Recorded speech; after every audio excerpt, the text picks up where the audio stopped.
What's up friends, welcome back to Joe Tutorial, and in today's video I'm going to show you how to take a screenshot using VLC Player.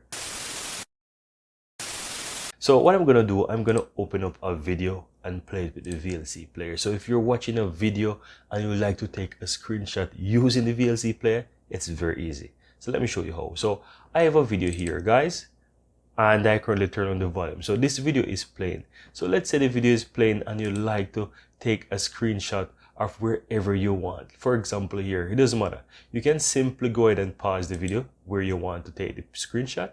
Simply go ahead and click on the video here, and at the bottom you have take screenshot. You just simply click take screenshot, and as you can see, the screenshot is taken.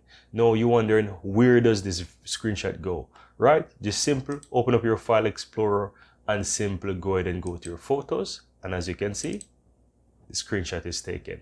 And that's how you use VLC Player guys, to take a screenshot using VLC Player, right?